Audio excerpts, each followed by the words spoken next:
So, welcome back to 3rd Age Reforged and to another battle replay, and today we will be doing another scenario from Eclipse 2500 of the Dark Cloud. It's been a little while actually since I've done an Eclipse scenario, at least from my perspective, given the fact that I do now have my internet back, so this will be the first replay that I record when I actually have my connection back, so that can date this video somewhat, at least when I recorded it.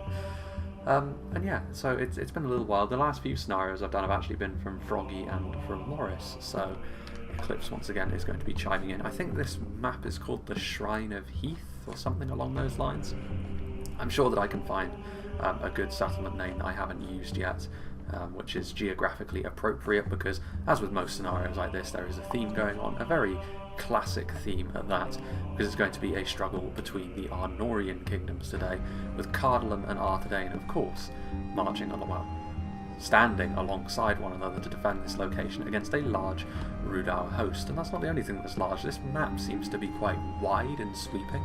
A lot of maps that are made for scenarios like this do tend to be a little bit more constricted, especially when it comes to a team defending a location, because they often need to make the map smaller, but this one is quite wide, quite large, so it will be interesting to see how the defending Arnorian kingdoms deal with the Rhudaur assault as they are out in the hills over here.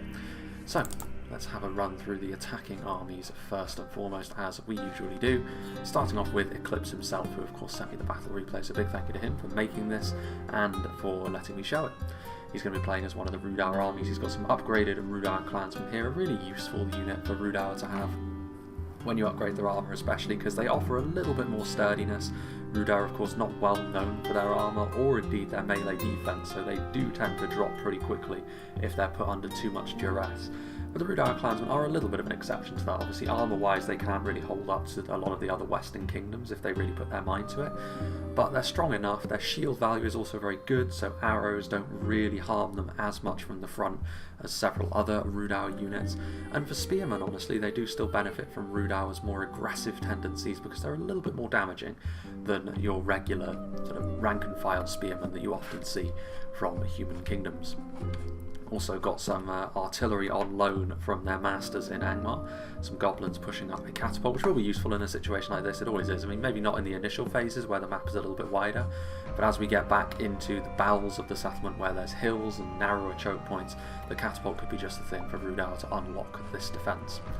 Got some Rhudaur marksmen. Rhudaur, of course, in terms of the ranged game, will not be able to defeat Arthedain at long range, nor will they be able to do that well against Cardolan at mid-range, because of all the archers and crossbows that both the defending armies will have. But it's still important to have a ranged core, so you can put a little bit of pressure on the enemy, and the Rhudaur marksmen aren't likely to run out of ammunition anytime soon either, so it does pose a little bit of a conundrum for the defenders to have to try and deal with. Rhudaur Berserkers, one thing that Rhudaur have in their favour, which will be really useful against both the defending armies, is they have a lot of armour piercing, both at range and in melee. The Rhudaur Berserkers, of course, have both, because they have a throwing projectile before they then charge into melee. A very, very good unit for that sort of thing. Reforged Javelins are also a very good unit, multiple HP, good in melee as well with that armour piercing. I mean, they're okay in melee, like they're not going to be able to do as well as dedicated melee units, but still, the real event here is the fact they are very, very good javelins, who will be able to do a lot of damage. This is an interesting unit as well, the Rhudaur Axemen. They're very fragile, but they do that armour piercing damage, which will be useful if their lives can be preserved. Plenty of Rhudaur Swordsmen, who, of course, they're just the heart of this Rhudaur army. Plenty of numbers, not overly strong individually, but good enough in numbers that they can still be very, very useful. Ettenmoor's Troll Hunters, heavily armoured by Rhudaur standards, and yet more armour-piercing projectiles, which will be coming the way of the defenders.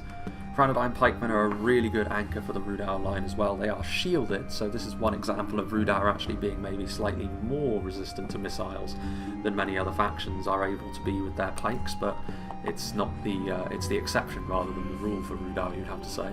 But a couple of units of them, yet more Rhudaur Axemen in behind. That's the Rhudaur Axemen we've already been through, and last but by no means least, the Witchrealm Enslavers, which are of course a bodyguard shock infantry unit, which this is what a armour-piercing shock infantry unit really should be in melee, of course. The Reforged Javelins have got other priorities. The Witchrealm Enslavers, however, have got that full focus on being monsters up close and personal against armoured units. And now we shall move on to Eclipse's allies today, the first of which being Froggy. He has got some Rhudaur marksmen, he has got some Rhudaur swordsmen, once again on the front line. Simple as you like. But in behind, he does have Black Walls. Black Walls are a Berserker type unit, and by that I mean they've got locked morale, they've got multiple HP, but their melee defense and their armor values are extremely low, so once their hit points are gone, they do tend to drop very, very quickly, and of course archers can be a real problem for them as a result of that. But they are capable of doing a lot of damage in melee, so if the timing is right, Berserkers can be a real nightmare for armoured focused factions especially to deal with, so it could be a bit of an issue for the defenders today. 2 units of them. They can hide, of course, as well, which is always nice, as can the Rhudaur Axemen. When they deploy all this shock infantry could be pretty key, because if they deploy it too early, they'll be massacred by all of the missiles, and then that's a lot of their punch up close gone. Witch-Arm Enslavers, made of sterner stuff, of course, but there are fewer of them. Ferodrum Javelins once more. Essenmore's Troll Hunters and Rhudaur Berserkers again. Plenty of Rhudaur Clansmen, another Catapult, and yet more Rhudaur Pikemen. Most interesting. And then we have 2 armies over here, I believe. We actually have an army from Angmar, so Angmar are going to be marching alongside their subordinates today, with some Trolls of Gundabad, played by Alexander 10Q. Trolls, of course, very useful at... Again, timing is everything with Trolls. If you send them into a situation where they're just going to get mobbed, they're not going to do very well at all. But if you send them in at the right time, they can cause a line to buckle with how much damage they can deal. So again, will be interesting to see how that goes. Angmar Marauders are not much to write home about, but numbers are an important factor in a battle like this, so you will need to use them correctly.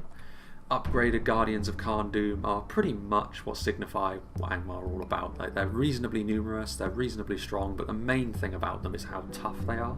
They've got very nice armor values, very good shield value as well. They may not be the best at dealing damage quickly, but they can really grind the enemy down when they come forward in numbers. We have some Gundabad Guard over here, which is a similar kind of thing, only a spear unit, a little bit cheaper, but obviously a little bit worse in melee as well. Guardians of Khan Doom. Blackwatch Legion could be a real problem, but to be fair, both Arthedain and Cardolan do have the tools for dealing with a unit like this pretty quickly, so it'll be interesting to see how the defenders tackle that. Some unupgraded Witch-Arm Pikemen, actually. Interesting. Also some unupgraded Witch-Arm Hammer Guard. The Black Guard are in here as well, so again, the deadly duo reunited once more. Guardians of Khan Doom, Witch-Arm Scourge Raiders without the armor upgrade, they can be really, really useful as well. Hand-thrown projectiles, certainly Rhudaur have got a lot of them, but Angmar as well with this unit. Not the best at taking arrow fire once again, which is true of quite a lot of the attacking units, to be fair. But, so some of them are going to have to take it on the chin, but what they just decide to save for later could be very, very vital. And finally, Mr. Sneakman playing as the final Rhudaur arm. We've got some Rhudaur Marksmen, got some Rhudaur Rangers, body-piercing projectiles, of course, Trollshaw Axe Throwers, which are, again, potentially really, really useful at breaking up those phalanxes. More Rhudaur Berserkers, more Trollshaw Axe Throwers, Rhudaur Swordsmen in behind, as well as some Rhudaur Axemen, more Black Walls at the back, Witch-Arm Enslavers, and we've got a couple more units of Rhudaur Pikemen, so plenty of pikes and plenty of the upper end pikes as well for the attackers. Let's see what the defenders have in store for this assault. Starting off with the one Cardolan army on the field today, played by WK. Got some Minhiriath archers. Interestingly enough, the archers like this are not going to do too well against a lot of the Angmar stuff, but they still can be very useful against Rhudaur, so it'll be interesting to see what Cardolan decide to use all of this ammunition on. 3 units of them, backed up by a unit of Hearthguard of Amon Sul. Again, more of a defensive archer. They don't do a ton of damage really, really quickly like some other bodyguard archers are capable of doing, but they can still do a decent amount of damage over time, and of course they back this up by being very tough to kill themselves. Several units of Minhiriath men-at-arms. They'll struggle against the sheer weight of the Angmarin and the armour piercing of Rhudaur, but they're a decent enough sword and shield unit that you can base a line around. A couple of units of Greenway Garrison Spearmen, they will really struggle in melee to do any sort of damage. They're just going to be here to try and buy time for other units to try and do the business. Let's go along the front here. We have Inarius playing as one of the Arthedain armies. Got some upgraded Evendim archers, very cheap. They're effective enough at what they do, and they'll be able to skirmish guilt-free with Rhudaur and Arthedain, and won't really mind that too much. This is a big line to try and cover, however, and he's going to do so with upgraded Evendim spears, Arthedain pikemen, and fully upgraded Arthedain men-at-arms as well. All the armour upgrades are here, which Arthedain will need. Even if it's not going to be quite as effective against a faction like Rhudaur, they're going to need every advantage they can get. And I mean, it's a good front line, but there's a lot of areas where Rhudaur could push and potentially it could start to crumble, so Arthedain are going to need to be ready to try and reinforce it. Fortunately, they do have some units of quality in behind. Stuff like the dismounted Fornoster Rhine Knights will do really, really nicely against a lot of the lightly armoured troops from Rhudaur. Fornoster Rhine Defenders, which rather bafflingly have got the same unit model, of course, as the upgraded Evendim Spearmen, so it's quite interesting to see the old Fornoster Rhine Defenders back. But there they are. Got some dismounted Knights of Numinas as well. A very nice defensive bodyguard unit. Another unit of the dismounted Knights. We have some Arthedain marksmen with the armour upgrades, so plenty of skirmish potential there as well. None of Arthedain's really high-end skirmishers just yet, and as soon as I say that, they will appear, the Wardens of the North. Really, really good at dealing with individually high-tier units, and then of course they can chip in melee with their longswords. We have a Trebuchet, which it's a wide area for the Trebuchet to operate in, but potentially a very devastating tool, of course. Another unit of Arthedain marksmen, and then over here on this side we have glorious Kazakhstan, who's got his Evendim archers way too far out in front. He's lucky that Rhudaur don't seem to have any cavalry, so he can pull them back as and when he needs to. There's a little mountainside pathway here, which is also being guarded by another unit of Evendim archers. There's something else up here. Yes, indeed, a couple of units. Some Fornoster Rhine Defenders and some Knights of the same city. Then over here, some more Evendim Spears, a couple of units of them, some upgraded Arthedain Pikemen. We have some Arthedain Marksmen over here as well with the armour upgrades, the main body of Kazakhstan's army. We have Fornoster Rhine Defenders, Knights, dismounted Knights of Numinas, and some Numinas Gate Guards. They should be able to trade relatively easily with the Franodine Pikemen, but or evenly I should say, not easily, but there are more Franodine Pikes on the field today, so that will be an interesting thing. Wardens of Tirn Gorthad from Cardolan are up here. Cardolan have got a few of their units further back in the settlement as well, as we can see. Greenway Garrison Footmen, a couple of units of Minhiriath Men-at-Arms. The crossbows are already preparing their second layer defence, which is interesting. A couple of units of Minhiriath Men-at-Arms, Men-at-Arms Robin, Gatekeepers, Archers, Warhammers, Minhiriath Spears, more Hearthguard. Actually, no, there's a fourth army back here. That's what I thought there was a lot of Cardolan for a second then, but it's not. It's Mevin, so it is a 4v4, which makes sense why I was sort of kind of feeling as though the Rhudaur and Angmar armies were far more elite, and that makes sense now. It is a 4v4. Another Trebuchet, which could be vital. Mercenary Guildsman back there as well. So yeah, interesting scenes. And then we have some Minhiriath Spears, Greenway Garrison Footmen, some more Mercenary Guildsmen, of course, Armour Piercing. Low morale, so they will need to be careful against a terrifying Angmar host, but that Armour Piercing could still be very, very handy. Greenway Garrison Footmen and Spears. But yeah, without further ado, let's begin. Rattled through Mevin's army pretty quickly there, but I was kind of surprised. I can't believe I didn't actually notice that previously. I guess I'm so used to the defenders having a numbers discrepancy in terms of the armies. I was kind of assuming it was a 3v4, but no, a 4v4. This puts actually more pressure on the attackers, I would say, because it means they're going to really have to commit their units at the right time. So it goes double what I was saying previously. Stuff like the Blackwolds and the Rhudaur Axemen, they need to be very, very careful when they commit them, because they could be really, really useful, or they could be utterly wasted, and they can't afford to waste units en masse like that.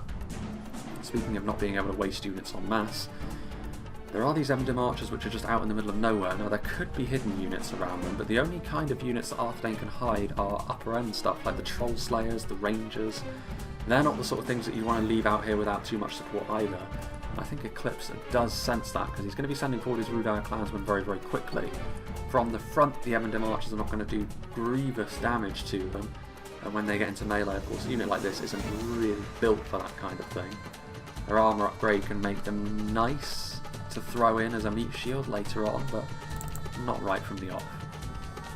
The Arthedain, this is where I think the defenders are most likely to see their line buckle first, because it is a big area for Arthedain to try and cover, and he is already, interestingly enough, going to try his luck with his trebuchet. So he's going to try and snipe out the catapult by the looks of things. If that's the case, he should take it off flaming shot. It'll make it a little bit more accurate. Not that the trebuchet at long range is all that well known for that anyway. Meanwhile, yeah, the Evendim archers, I think, seeing they're not going to be able to take pot shots, well, they have taken a volley or two into the front of those Rhudaur clansmen, but that won't really bother Eclipse in the slightest. That's exactly what the Rhudaur clansmen are designed to do for Rhudaur. Be a bit of a minesweeper for those projectiles. Well, Trebuchet has ceased firing now. Rhudaur Marksman going to be getting into position.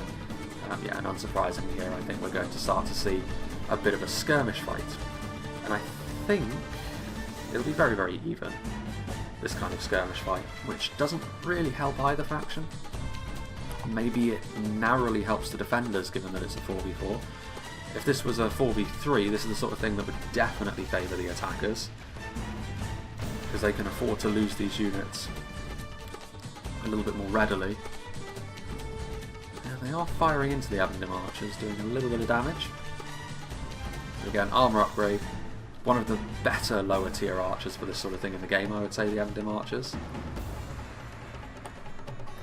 They're getting a little bit further forward, which is a little bit risky, because they could see a couple of units of potentially Rhudaur swordsmen or clansmen be activated in much the same way as over here. So Kazakhstan's line is maybe not as well prepared for this sort of thing, because his archers aren't in position right from the get-go. Eclipse could use his catapults in this sort of situation as well to maybe try and break up this Arthedain front line. Evendom Spears though, like again, it's misleading when you see them decked out in their full plate armour like this, because one armour piercing unit from Rhudaur will really do very, very nicely against Evendom Spears like that. Meanwhile, Mevin, again, it's like Mevin has got some of his Menhiriath archers up here as well. Kind of basic as far as archers go, but they have battlefield position. Neither Angmar nor Rhudaur are known for their heavy archers either. So potentially a slower paced battle such as this will suit the defenders.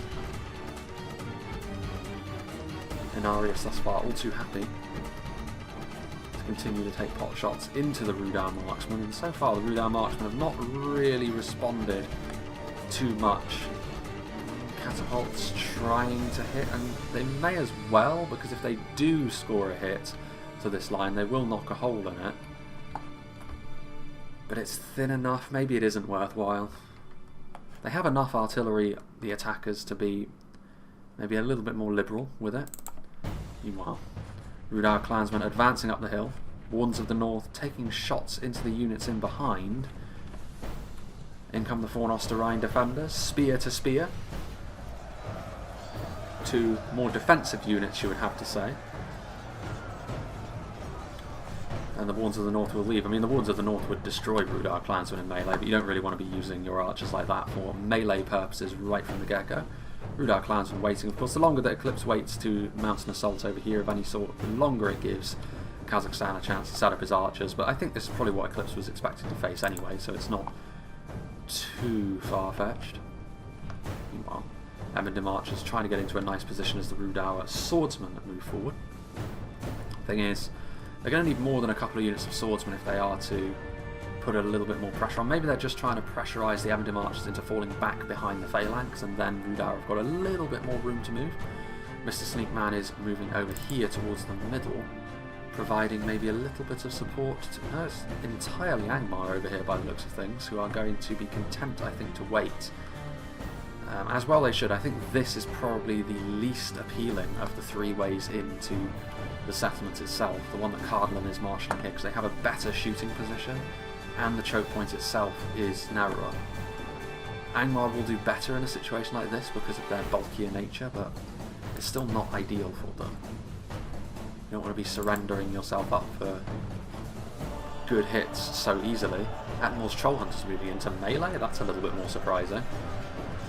Having to fight uphill though, these Rhudaur clansmen, and so far the spearmen from Arthedain continue to hold. Yeah, and I thought that was a misclick. He's going to try and get his, potentially try and get his, I mean, one volley from those javelins into the heart of those Fornosterine defenders will turn this battle pretty heavily in favour of the attackers. Rhudaur marksmen will fire, and they are trying to cut down on the manpower of this unit of Evendom archers. And they are succeeding at that. You don't want to use too much ammunition on a unit like this though. It is more key for the attackers in a 4v4 to be able to utilise their projectiles a little bit more aggressively on more important targets than Evendom archers. Kind of like a role reversal from the standard outnumbered defenders routine. And the Arthedain marksmen will continue to fire back as well with their breastplate armour. They will be better at taking a bit more punishment. Dismounted Fornosterine knights moving outwards to chase off the Rhudaur swordsmen. That would be not a bad unit to try and target down, but basic archers is still a heavily armoured unit, unshielded though it may be. Rhudaur swordsman's still over there. It's a strong front line this, but I do think with a big general advance, some sort of gap would present itself eventually, and the trebuchet has actually vacated the premises, which that would be the one reason I would say to not launch an all-out assault here. Is the trebuchet over here, perhaps? Yeah, there it is. So it is ready to move forward should it be needed. And there's some deadly skirmishes hither and yon too, but again, a lot of... That's a bit more like it. I was going to say, so far they've been quite unlucky with their catwalk hits, but that one into the densely packed Devondim spearmen as they were in shield wall formation, killing off a good number of them. That's exactly what the attackers will need to see more of. Meanwhile, Angmar getting stuck in on the front line, I would have thought would have been the least appealing, as I said. Angmar Marauders getting in here against the Greenway Garrison spearmen, to be fair. Probably one of the few matchups where the Angmar Marauders would win 1-1. Flaming arrows are coming in, which might not be the best idea for Cardolan actually, because they may cause panic in their own militia as much as the Orc rabble that is approaching them. There are the trolls again marshalling around the back. Orc fellas are moving in, so some of the more fragile units, which is interesting. I mean, the trolls may very well charge in here and do quite well. I mean, the Greenway Garrison spearmen are not going to do much damage to them at all, and I think Alexander sees that as he's going to send forward his heavily armoured trolls to do the business against them now. And yeah, I mean, I suppose the mercenary guildsmen are the best thing against the trolls that Cardolan have on this initial front line, because at least they have armour piercing, but even they aren't going to be ideal. And they may very well run under the weight of a troll attack. And Cardolan may have undersold their front line a little bit here, maybe not enough quality here. A couple of quality infantry units I think would have been required. I mean, they're doing a lot of damage with their missiles here, Cardolan, as well you would hope. But Angmar more capable perhaps of taking this damage, and with this flood of trolls, this is exactly how I'd like to see trolls used. He saw his moment and he took it, and now surely Cardolan are going to be panicking a little bit as they see the trolls barrel through their lines and start to get into their archers, which are the one thing that is really making this defence still somewhat worthwhile. But Witcher-Hound Blackguard and Blackwatch Legion are moving forward, which could spell disaster for this front line, and this could be a really, really good opening assault here from Angmar. And I like this as well, perhaps seeing that they're making inroads elsewhere in the battle. Rhudaur are also starting to mount an assault in the middle. They need to get some of their other infantry units up to support this assault. They don't even necessarily need to be outright victorious quickly over here anymore. They just need to be putting pressure on the front line, concerted pressure, to make sure that Inarius has got all of his attention focused over here. More than a couple of units of Rhudaur swordsmen are going to be needed to do this, however. Otherwise, Rhudaur are just going to be bleeding manpower that could be very useful later on. And Eclipse is doing the same thing as well. Well, technically not actually. It looks as though Glorious Kazakhstan did try and counter-attack outwards, which I would assume came about as a result of trying to hunt down some javelin men that were doing damage to the front line, or perhaps archers. But it hasn't gone well for these Devondim spearmen. They've been mobbed by the men of Rhudaur. I mean, here are the Eternal Troll Hunters waiting. Archers, I mean, so far I think the attackers have handled this pretty well. You can see over here as well it's turning into a little bit of a mess. Dismounted Fornosterine Knights are here, as are the Dunedain Rangers, so this is going to be a fairly costly exercise to get up this hill for Eclipse, but he will manage it. Granadine Berserkers in support, Essenmal's Troll Hunters who are in melee, struggling a little bit. I think just the chaotic nature of this fight eventually is going to suit Rhudaur more. The body piercing isn't going to be as useful in this situation either, because you stand a much better chance of hitting your own men with it. So that is unfortunate for them, but you can see here Angmar at their best, really. Attacking a front line quickly and just muscling their opposition out of the way, and Cardolan yeah, maybe undercooking that defence a little bit. If you know you're going to be up against Angmar, you need to be prepared to go a little bit more all in than that.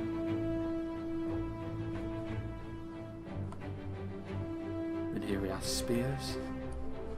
Yeah, now as a result of this, I mean, there's a lot of more basic Cardolan units back here. Fairly numerous armies on the field from Cardolan, but a lot of it is made up of basic stuff. Trebuchet is starting to rain fire down upon the Angmarim, scoring a few hits. Angmar can't afford to just hang around in full view of that trebuchet, at least not in a dense formation. Angmar just going to regroup themselves here, which is wise. You don't want to get too far ahead of yourselves, especially when a lot of your reinforcements are still a little bit further back there. Moving over there. Let's have a little look at what's going on over on the other side as well. Eclipse continuing to try and force his way up the hill, but running out of steam a little bit now. It may come about as a result of stuff like the Wardens of the North and the still remaining troops from NORTHMAN continuing to do the business. Defeat seems certain. Only a military genius could win this battle. Yeah, they're going to need more support up here, or they need to hope that they hold on long enough there to be able to make something happen over here. And with Rangers up on the high ground, it means they're not going to be over here. Committing forward some armour piercing to the front line as well with some Rhudaur axemen. The main issue here may come about as a result of the Arthedain pikemen. You can see a pretty classic sight from Arthedain, relying on their pikes to be that line holder that they need. Arthedain marksmen are there. I mean, DUNEDAIN troll slayers are in a really nasty position here as well. It's mostly basic Rhudaur units on the front line, but just one volley would really cement Arthedain's position as winning this fight, and that's going to be really, really deadly. It could also result in a complete break of the line. So Eclipse struggling a little bit to gain any sort of traction. Rhudaur are encompassing this whole line far better now. Mr. Sneakman and Froggy working in tandem, and as a result, the single army of Inarius, which is going to be of lower quality, you'd have to say, than a single one of these two Rhudaur armies, is starting to struggle. So as much as Eclipse is suffering a little bit more on his front line, both of his allies are going to have initial success against their foes. There are dismounted Knights of Annuminus over here as well, so Inarius has committed quite a lot to this defence, and he might be made to pay dearly for that. Rhine defenders, they're being attacked in behind enemy lines by a few scattered Rhudaur axemen, but that's enough to cause this front line to lose a little bit more cohesion. I mean, friendly fire and mostly hitting the Arthedain troops, however, and they were densely packed, and that is going to be enough to rout Inarius' front line off. So yeah, this is going to go pretty heavily against the defenders now, and I kind of figured that this would be a hard place for the defenders to cover unless they were covering it with two armies, because it's such a wide choke point. And you saw as soon as the Rhudaur armies really committed themselves to this, as soon as the initial back and forth skirmishing ceased,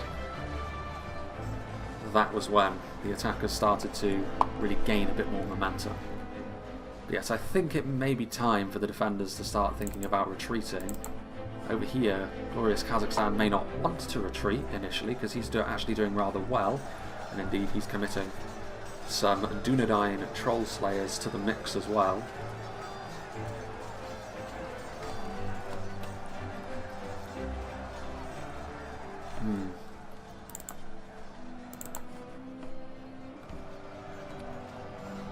I mean, up here again, committing a bit more to the fight now and with less quality. Up here from Glorious Kazakhstan, Rhudaur once again starting to see a bit more of an edge. Ranonine Berserkers getting onto the front line. Still a little bit of support from the Amendim archers, but I do think, considering he should be seeing what's going on with his allies here, Glorious Kazakhstan, he should be thinking about maybe leaving a couple of units here just to hold Eclipse in place and retreating as much as he can to a new location.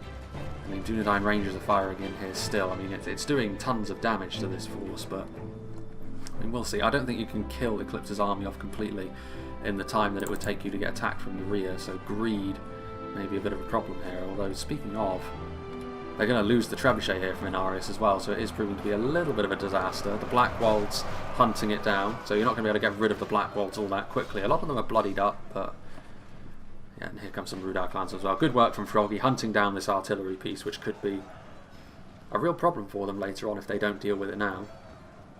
So I like this. Very well done.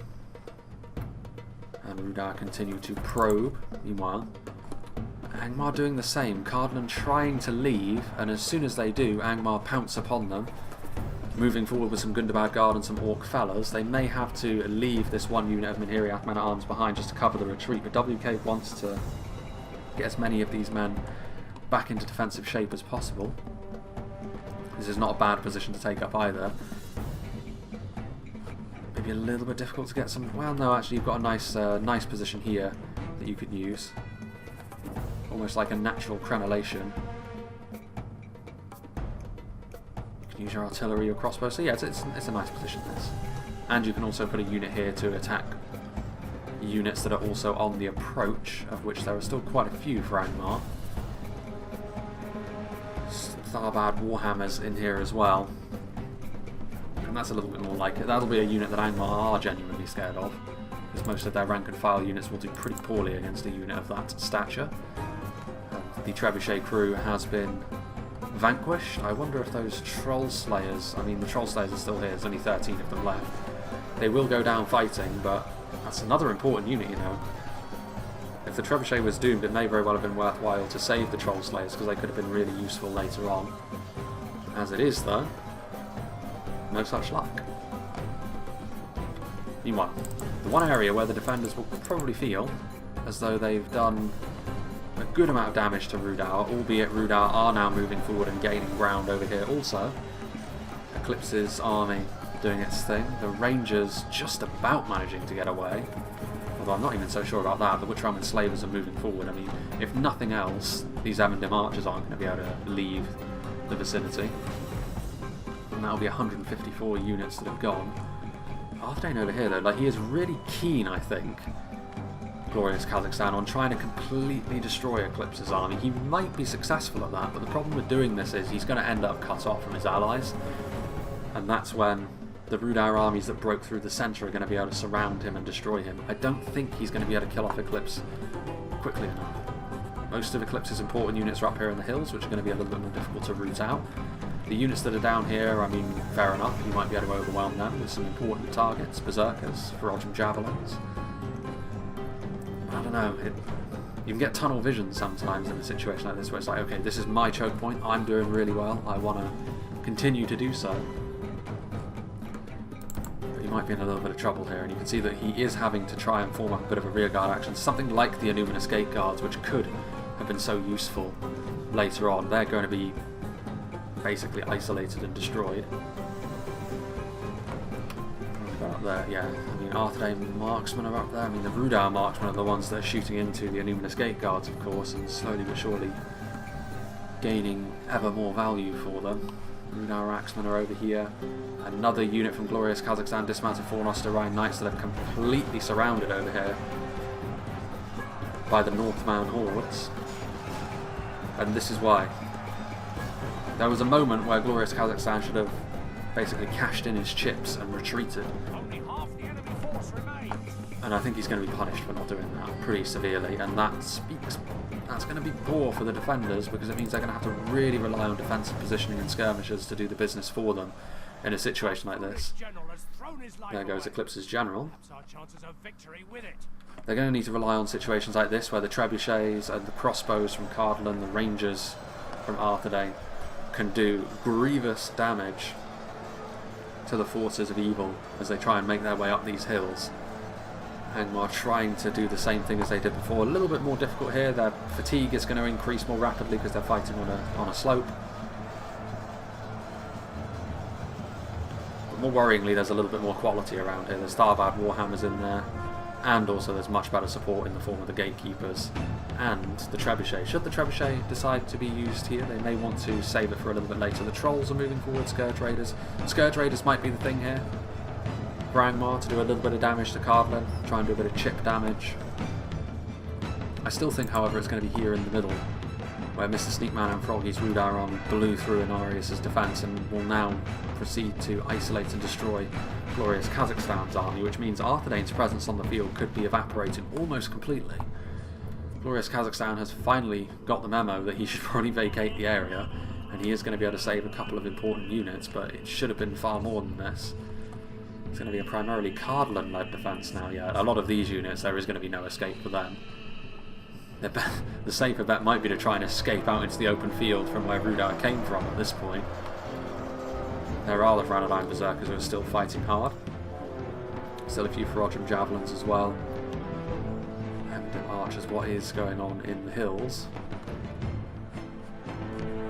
Not much anymore. Arthedain trying to leave the area wards of the north. They're going to be outnumbered by the Witcher-Arm enslavers, so Rhudaur will have the upper hand in this particular fight.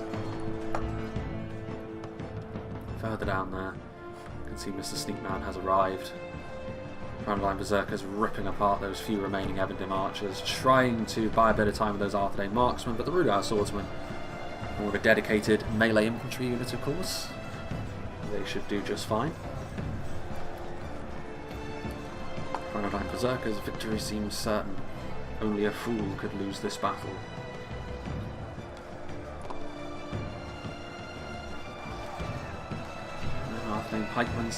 Pikes are an annoyance, but when you surround them, that will be less of a concern. Rhudaur Axeman with a nice charge as well, bit of shock infantry. Might be enough to rout a lot of these more basic Arthedain units. Yeah, here we go. This, I would imagine, will probably be the end of that. With those Axemen even dying on the charge there. Rhine defenders still taking a bit of a beating at the hands of those Frontline Berserkers, and with the second unit arriving as well. Fair play to these Arthedain units though. I thought they would rout more quickly than this, but they are standing firm. And there goes one of Eclipse's catapults, crumbling under the weight of this engagement. Rhine defenders made of slightly sterner stuff than the Evendim spears. A volley of throwing axes coming in. Still these pikemen. Oh, there we go. They broke. I was going to say, pikes proving to be made of much sterner stuff than I initially expected. But there we go. A lot of units dealt with.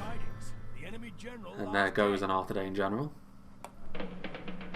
Is that over here? No, perhaps not. But the attackers are going to make their way up this way as well. Mr. Sneakman taking point here. Eclipse's army is a little bit more battered and bruised now. Over there, meanwhile, Mevin taking some hits from the catapult. A little bit better of a target this, much more likely to score some hits, because even if they miss the first line, there's a second line back here as well, upon which they can do a little bit of damage. Which is going to be bad news for the defenders. Rhudaur Axeman hiding directly here. DUNEDAIN Troll says it's a nasty defensive position, as you'd have to say. Several units of archers, crossbows and javelins ready to attack Froggy's army as they move forwards. Mercenary Guildsman, half kind of Amon Sul firing from all the way up here, doing a little bit of damage, but at this point, by far the most violent engagement on the field now is this one between Cardolan and Angmar, and Cardolan continue to have the upper hand over here. It is a very good defensive position, of course. But Angmar struggling a little bit, but Angmar still have a presence on this front line, which is where they differ from Rhudaur. Rhudaur probably would have fallen apart in this sort of engagement much more quickly than their Dark Overlords. The teardrop shields of all of the Greenway units. Orc-fellas, I'm surprised there's still Orc-fellas alive actually, because this is exactly the sort of engagement where they would do quite poorly. Plowbad Warhammer's still in and amongst things, 57 of them still remains. They haven't taken much damage either. Alexander will probably need to change tactics a little bit, maybe ease off the gas just a little bit, try and use some skirmishers. You may have already tried to do so, but I think the Scourge Raiders are the only thing you can do here. Get them in position, try and throw a few volleys, soften Cardolan up. Continue to keep the pressure on, of course, make it so Cardolan have to really focus on you. Because at this point, Cardolan have to lead the defenders to victory. Arthedain, what is left of Arthedain is few and far between. So the more heat Angmar can take off of Rhudaur, the more likely it is that Rhudaur are going to find gaps elsewhere on the map to exploit. And of course, this very depleted unit of Rhudaur Axemen is not really going to achieve an awful lot against this Cardolan front line. A couple of Black Wolves in there as well, but what will Rhudaur do? Maybe just trying to... There's a few Rhudaur marksmen still with a bit of ammunition. So this is the other front line. Again, this is a little bit wider than the other front lines. It's also got... I mean, it's still not brilliant for you from this. I mean, look at this though. Finding a position on the map where Rhudaur can use their skirmishers. I mean, this is actually the best skirmish position the defenders can have, but based on how the map is laid out, the attackers are going to be able to take good advantage of this. And this is by far the best place the attackers can launch an attack from as a result of this. Because it may be that the defenders will have to pull back from this position as a result of Rhudaur having that position there. DUNEDAIN Rangers continuing to fire away from glorious Kazakhstan. They've probably already got a fair amount of kills anyway.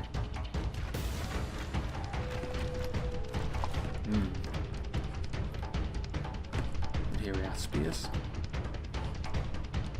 They may have to pull back further, but it's one of those maps where there's a lot of roads, there's a lot of good choke points, but it feels like for the defenders there's always one choke point where it's a little bit more awkward, a little bit less appealing to try and deal with. Angmar, meanwhile, deciding instead not to take his foot off the gas. Instead, he is going to try and go all guns blazing, using what remains of his trolls, which is still quite a lot, to be fair. They didn't take a lot of damage in the initial assault, trying to force their way through. Once again, mercenary guilds are going to be doing a bit of AP damage to the trolls on their way through. Cardolan a little bit better prepared to deal with this sort of thing than they were before, but even still, this is Angmar could very well push their way through here. In so doing, they're going to take a lot of damage, however, which will perhaps hinder them later on, but someone has to be the fall guy.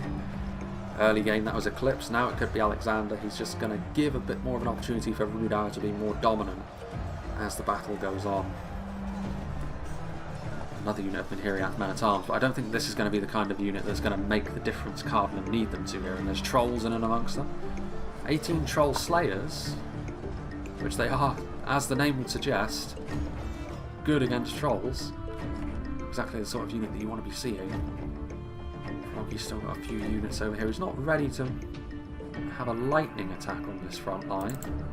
Meanwhile, I mean, surely at this point Mevin and WK can see what's going on. Surely they know that Rhudaur are going to get up on top of this hill and start to do some horrid damage. I mean, if they can see the Arthedain Rangers are up here, they would know they need to get out of there fairly pronto, because that front line is fairly densely packed. The Arthedain Rangers are going to be able to do a lot of good damage. Actually firing into the Arthedain escape guards, which is quite interesting. And they are a strong unit. Useful to try and kill them off. We've got here Minhiriath archers. Yeah, they're going to start to shoot in. This is where the Rhudaur Rangers will not do quite so well, when they're under a little bit of ranged pressure themselves. What have we? Angmar continue to do their thing. Minhiriath archers continue to try and do their thing as well. Crossbows. This is what's going to really be doing the damage to Angmar as they try and force their way through this Cardolan position. It could also be terminal damage, because yes, they've pushed back a little bit, but the trolls have been dealt with. The main vector by which Angmar have made these gains is now gone. The Scourge Raiders have moved forward, going to try and do a bit of damage themselves. Blackwatch Legion are trying to push, but they've already taken too much damage, and Cardolan have got enough numbers on the front line to stop them. So Cardolan could be outright victorious here, which would be... Ooh, they need to be really, really careful about doing that. Disaster from Froggy. A real disaster. They hit right into the heart of the Witchround Blackguard. I'm not entirely sure what he was thinking there, because from that angle, maybe he felt like Angmar really needed that support more quickly, but in so doing he may well have just hammered the final nail into Angmar's coffin. Poor judgment. Impatience. Let's have a look over here. So Cardolan, yeah, Cardolan moving around a little bit. Starting to get in a position over here. So actually a front line here, I mean, no matter where they go over here, it's not ideal for the defenders, you'd have to say. But they have enough skirmishes to the point where Rhudaur might not be able to take full advantage of this little position up here. Arthedain Rangers were forced into a hasty retreat as a result of that extreme pressure they were under, and they took quite a lot of damage there as well, with Eclipse's army looking very, very sad after his encounters on the front line against Kazakhstan's first defence. Arthedain pikes are here. They've got plenty of units. I think it's just a matter of time before the attackers start to really pile the pressure onto these defensive positions again, and then the battle will be decided one way or the other fairly quickly, I think. Here we go.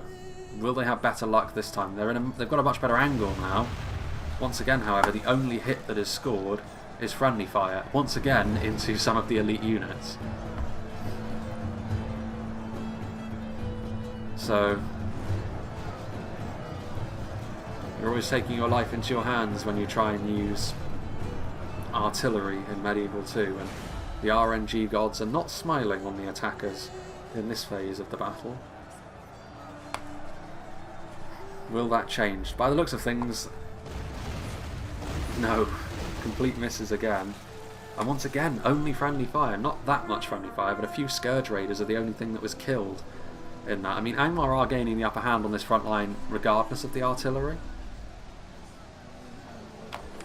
The Scourge Raiders here are going to try and do some damage to the sharpshooters that are up on the high ground here. Try and take away a bit of their DPS. I mean, they are mace men in melee as well, so that added utility makes them a very worthwhile unit to try and kill off, but the angle is such that it's a little bit tricky. Throwing axes and bolts being traded back and forth, a bloody encounter. It will be interesting to see if the attacker's manpower holds here. Again, I'm not sure what this is meant to accomplish from Froggy either. He did really well in the early game, but some of these judgment calls here in the mid-game, going into the final phases, have been highly questionable, because these units are not going to achieve anything at all. The only thing you could argue they're achieving is these units can't move while there is still something here, but I mean, if that's the idea, one Arthedain unit would be enough to deal with all of this. And they're not going to move anyway because you've got an army over here which they need to be ready to respond to, so kind of a pointless endeavour. Minhiriath archers firing in, more of an assault coming forward from Rhudaur now as Cardolan get ready to hold their positions. Pikemen marching into place. Rhudaur marksman defeat is almost a certainty. Rhudaur swordsmen marching in. Yeah, they need a little bit more of a cohesive attack this. They can't afford to be too precious here, the attackers, because regardless of what they do, as they march forward they're going to take hits from ranged units. So I think they're just going to need to suck it up and charge in those Rhudaur marksmen. Safer unit to put up here because they're not going to be targeted down with as much gusto as the Arthedain Rangers were.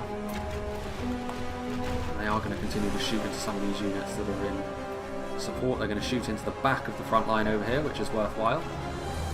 Any Greenway Garrison footmen they hit are very likely to perish because they're not the most durable unit in the world. Victory is almost a certainty. Here comes some Black Walls, raising to me what always look like stone axes, which is a cool concept. Minhiriath archers.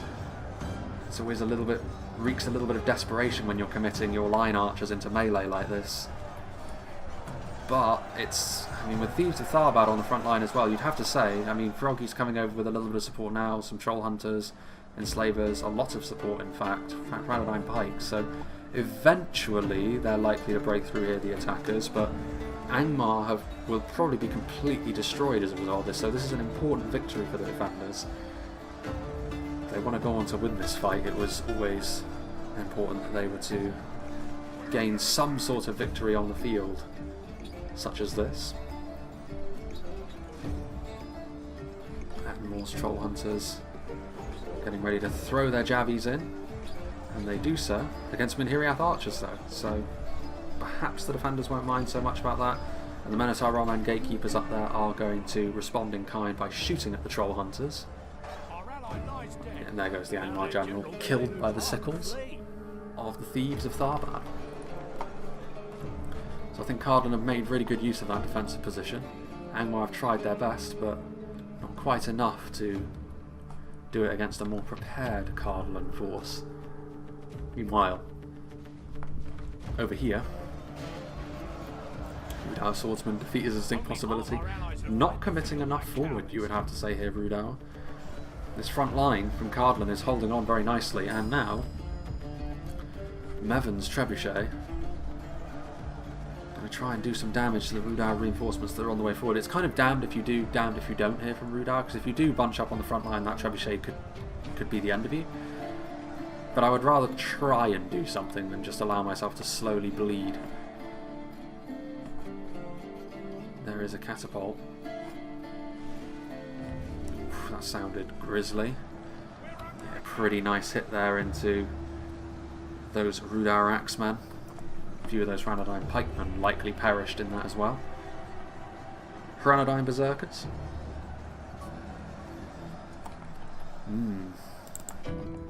we hear? Still this Cardolan defence has to stay here because there's still something of a force here from Froggy. But I think the attackers are... They have taken their foot off the gas a little bit too much, I think. And I think the time is coming where they will just need to throw caution to the wind and try and overwhelm the defenders. Because things went really well for them. Well, mostly really well for them, and these two choke points it did. Less so for Eclipse perhaps, but here in the mid-section of the game, I think the Cardolan players in particular have taken up some really nice defensive positions. They've used their resources really well. Their artillery, their crossbows, their archers.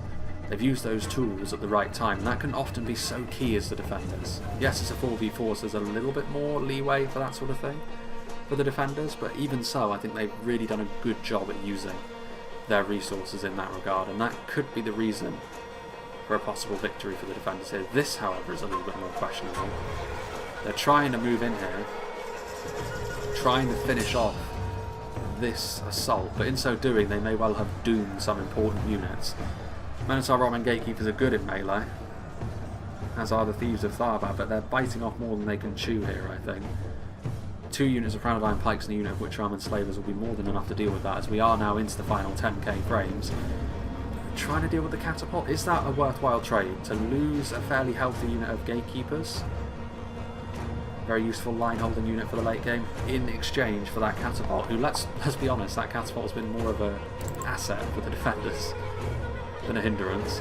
Rhudaur, again, as soon as they commit forward, a substantial amount of infantry, they have managed to burst through the centre of that defensive position. A point-blank volley just a moment ago from the DUNEDAIN Trollslayers into the Arthedain Berserkers.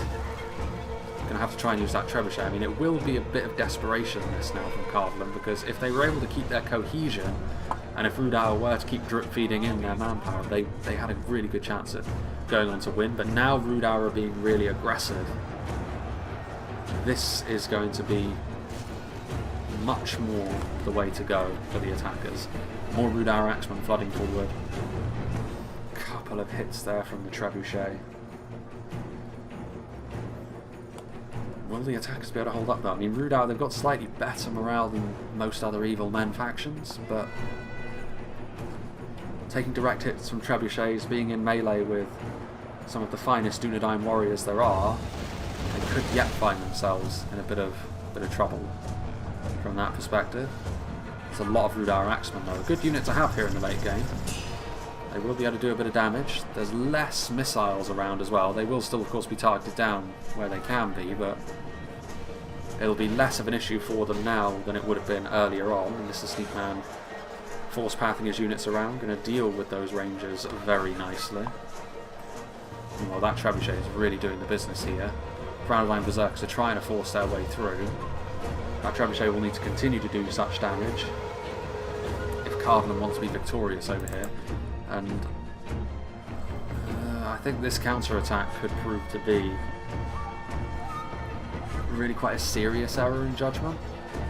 Cardolan have been pretty good at that, but I'm not sure. I mean, the units that Froggy's got over here, even if Froggy ends up losing as a result of positioning, I think those Arthedain Pikes, like, that's the thing here. Like, Cardolan don't have the numbers to counter-attack into a pike block like this in the way that they clearly wanted to. And I think they have succeeded only, really, in shooting themselves in the foot. Which is a shame, but alas, it is merely the way things are. Witch-Armed Slavers moving over here, trying to deal with some of the Gatekeepers who are going to be supported by some Ninhiriath archers.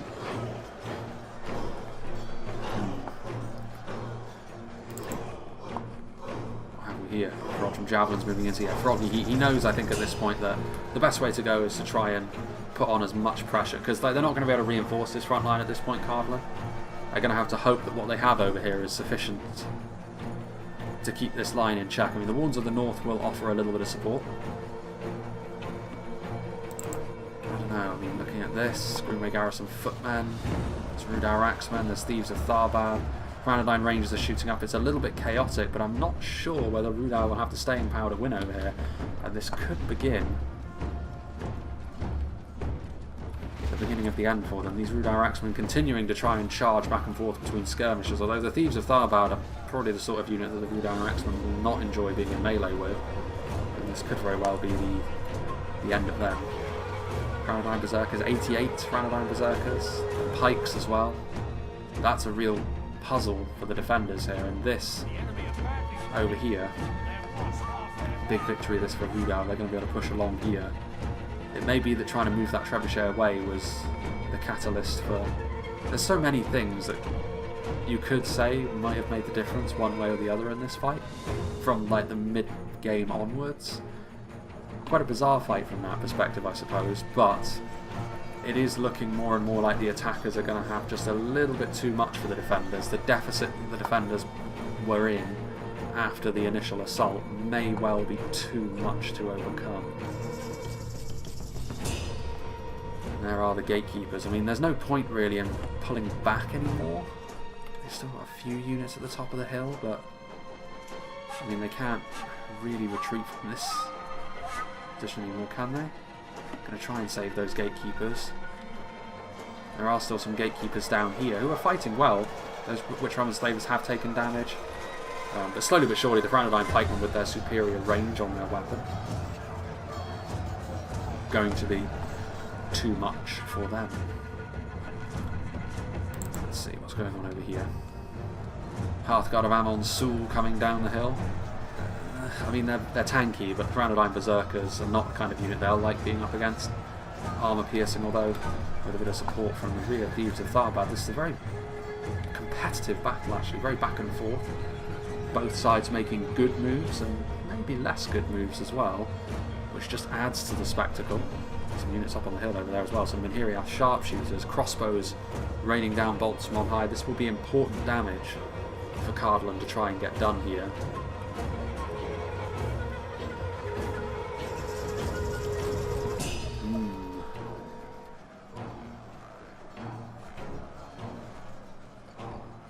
Let's have a little look. Nothing left over here. So I mean, this is the sum total of what Rhudaur expect to win with going this way, and that's not going to work. So Cardolan will have a victory as well. Rhudaur, of course, sent over a fair few of their force this direction. Rotting meat being flung by the trebuchets, which maybe meant it wasn't...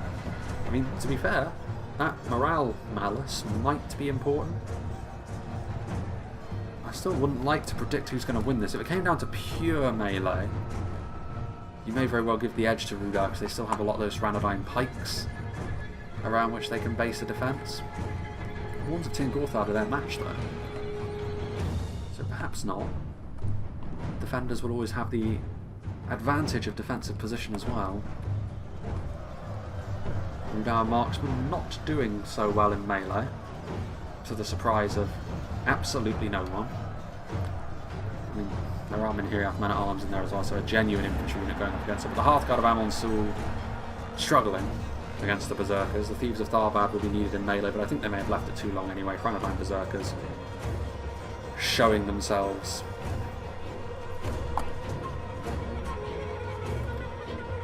To be the stronger.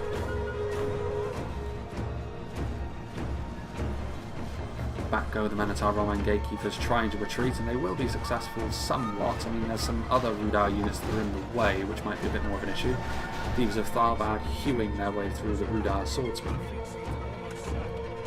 It seems certain only a military genius could win this battle. There goes a Cardolan general in those Hearthguard of Amon's Sul. That could be a really big deal, actually. Cardolan's morale may very well end up getting shaken as a result of a loss of a general.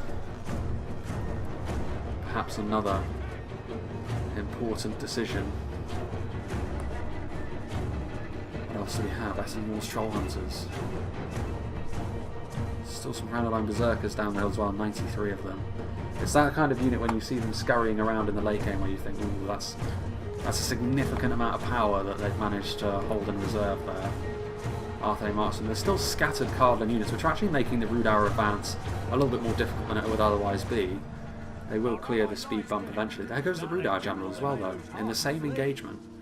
Again, cut down by the Thieves of Tharbad. Probably the most significant contribution to a battle we've seen the Thieves of Tharbad have. They're not a common unit that you see.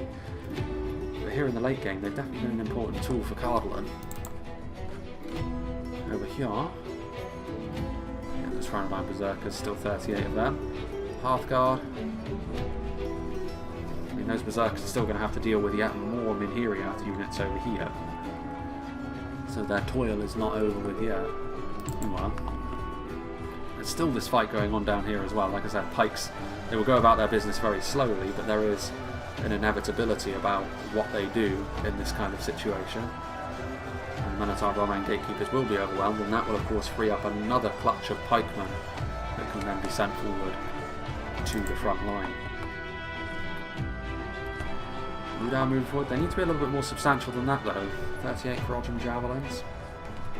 Not going to achieve much against the Wardens of Tirngorthad. Ettenmore Stroll Hunters, I think, were using their Javelins. There's still 11 DUNEDAIN Rangers here from glorious Kazakhstan. I mean, could that be enough to make a big difference? It's entirely possible. Doing a bit of damage. Rhudaur needs to be a little bit more all-encompassing than this. They need to get, again though, part of the problem is there's still these Minotaur Roman gatekeepers which are making their advance just a little bit more awkward than it would otherwise be. And that could be such a vital difference maker. Hearthguard of Amon Sul, 10 of them, Rhudaur Berserkers finally being isolated and destroyed by the looks of things.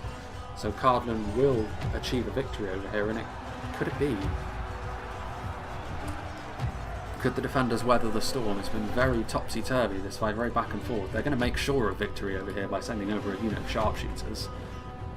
Maces drawn, taking a little bit of damage from those Rhudaur Rangers on the push forward. Maybe they intend to go right the way around and engage them in melee. I mean, that catapult crew, there's only 3 of them left from Eclipse, but somehow it's still here. Still with a part to play. And they direct hit at that. You're going to have to rout them off as well. Any more Rhudaur units on the front line? Not really, you'd have to say. I really like this Cardolan officer model. Warden of Tirngorthad, sort of cross with a DUNEDAIN Ranger, cross with a dismounted Fornosterine Knight. A little bit more from Rhudaur now. Do Rhudaur have enough to mount a genuine assault here? I mean, the problem is the Wardens of Tirngorthad. They offer that really nice anchor for Cardolan. They've still got some units in support. Hearthguard of Amon Sul, potentially with some ammunition.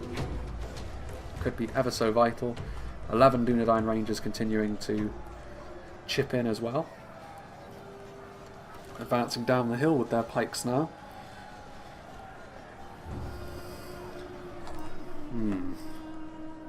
Still 93 Berserkers, 76 Rhudaur Clansmen. There are those Rhudaur pikemen which will probably be making their way up post-haste. Yes indeed. Just a little over 100. 11 enslavers. All of this stuff does add up. Minhiriath sharpshooters, they're going to go around and they're going to try and catch Rhudaur from behind. Going on the offensive here. There is apparently still a unit over here. It is the Hearthguard of Amon Sul who are celebrating. Even though their general is gone, they could go right the way around and try and go after the Rhudaur Rangers. Both units are depleted. The Hearthguard would be victorious in melee. But this is it. Business end of the fight now. And the attackers have fallen 3% behind. They've got some units of quality, but I think because of the defensive position and because there's still a couple of units of quality as well, 65 Wardens in the north. Yeah, I mean that's going to be it really, isn't it? The defenders are going to have too much for the attackers in the end. And there are so many things that you could have said could have been done differently to reverse the outcome of the battle. But I mean, it's not as if the defenders played a flawless game either, so it's really one of those fights which if you played it again it could work out completely differently. But a very, very intriguing fight nonetheless. First phase, definitely the attackers did very, very nicely on 2 choke points. Maybe Eclipse did lose too much at the hands of glorious Kazakhstan a little bit too quickly. Maybe struck by a little bit of indecision in the mid-game, the attackers. The defenders utilising their resources well, which is one of the main things you have to do as a defender. And they've done very, very well for themselves, you have to say. Not really much of Arthedain left. Not really much of Cardolan left either, but the evil, corrupted portion of Arnor and their Angmar masters will be sent scurrying back northward. And this location can breathe easy for the moment. And they're pushing through. Rhudaur clansmen trying to block the flanking force. There are some Imperial sharpshooters here who are engaging them. The maces will be useful against that chainmail that they're wearing.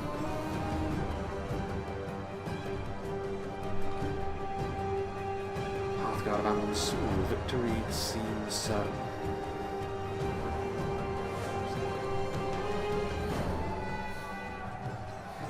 Which is surprising, really. Well, I guess there's 80 of them, but 80 of them are not engaging with the well,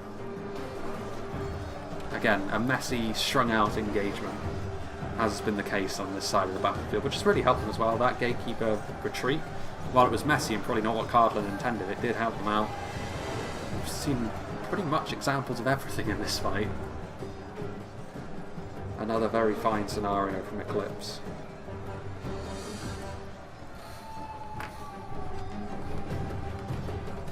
Trebuchet.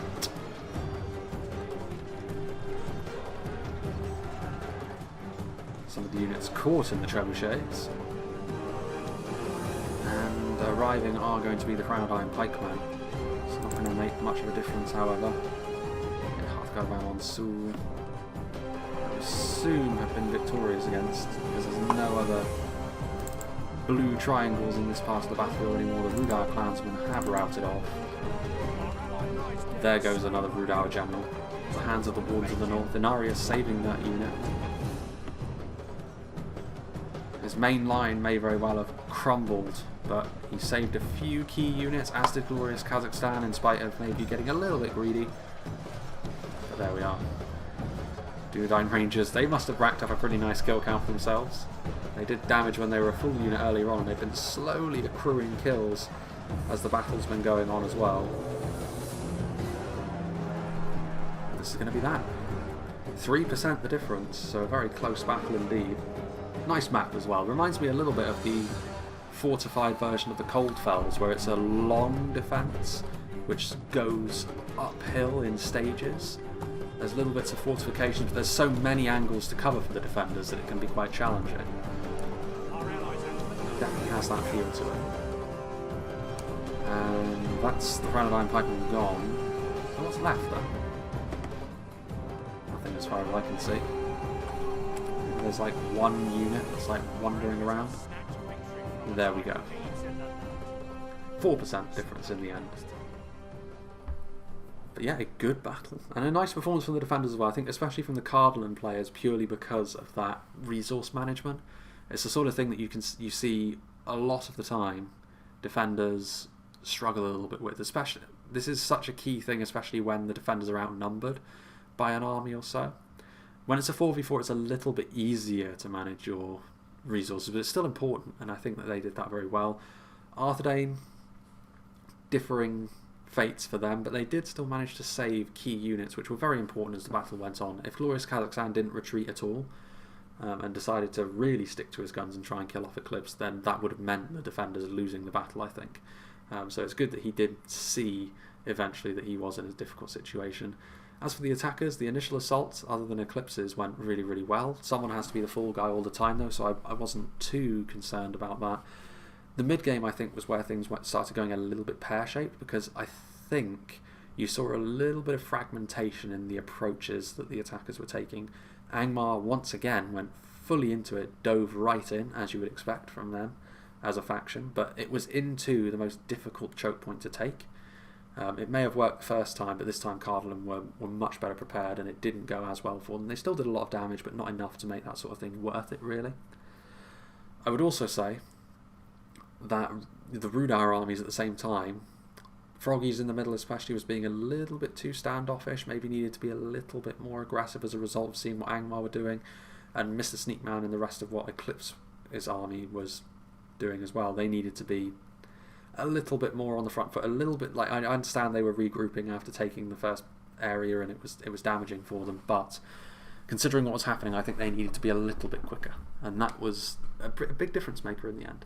But these are fine margins. Like, again, it's not as if it was a horrible error which caused the attackers to lose this battle. It was just the defenders played quite well, and the attackers needed to be a little bit more unified in their approach, as is often the way. But yeah, Captain Andrew, is that really a name of Rhudaur? That's a little bit strange. But let's see what did the damage for the Rhudaur armies. Granadine Berserkers were a very good unit all throughout the game. We didn't really see too many examples of them throwing their axes, but in melee they're very strong as well.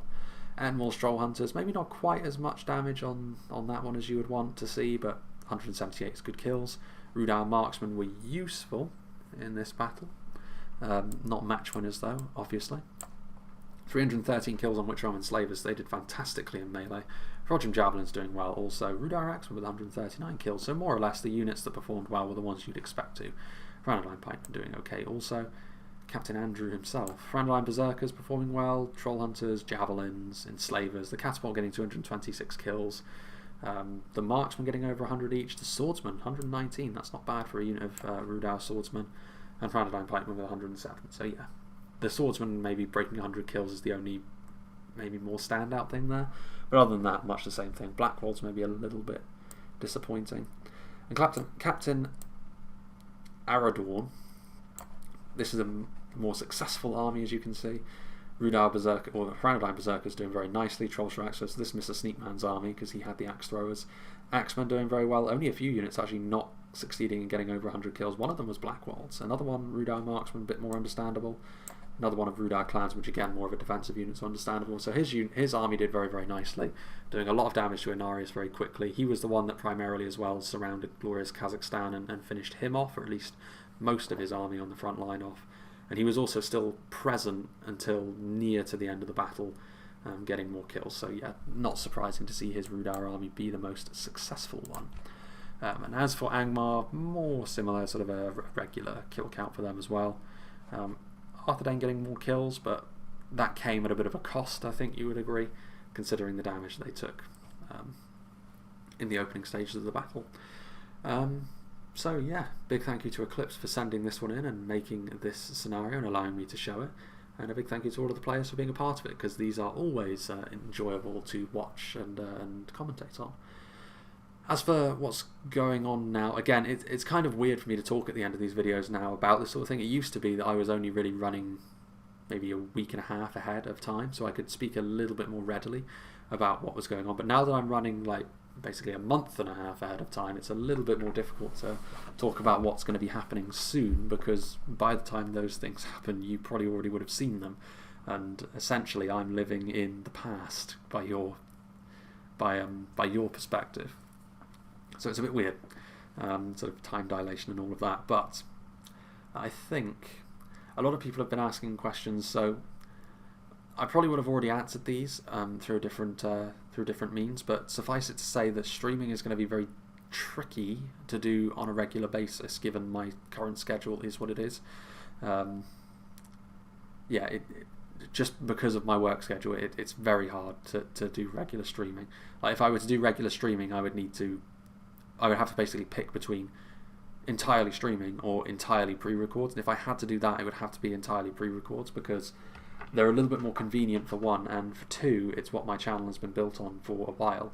It may be a little bit more archaic, given the current nature of things and how streaming is kind of the more popular thing to do. But I do think that my content, at least as regards to the battle replays goes, it is designed for a more pre-record format. So I think that this will continue. Of course, with regards to expanding the channel into other areas, it's also a little bit tricky as well, because I mean, you're talking about having to do all of this, trying to keep the channel going in its current form and finding the time to maybe try and branch out. It's a developing situation, this. I will say that. It's the sort of thing where I kind of expected, regardless of what happened, whether it was to be September as it could have been, or as it has turned out to be early spring, where everything is there's this huge period of upheaval in my life and I have to change around what I'm doing. I kind of thought that once that happened, I would settle into a rhythm of, okay, this is what I'm going to do from now on. But it's not actually that simple. It's a little bit more nuanced than that, both in terms of the near future and of course, and actually the further future as well, where things could change again, which would be, I mean, that won't happen potentially until later on in 2022 or even 2023, and when you're talking about timescales like that, you can't really plan for that with regards to the channel, because who knows what the channel will be by then. But yeah, I mean, I'm sure that I would have already spoken about this anyway, but if I haven't, it's just a little bit of a little insight into the thought process that I'm going through at the minute. But for the time being, what will be happening is there will be 2 pre-recorded videos a week, and that will continue because that is a pace I can keep up. Anything extra, I will signpost ahead of time by saying in like a YouTube message on the community tab. So do keep an eye out for that. But yeah, regardless of that, I hope you enjoyed this, and I hope you'll join me for whatever is next.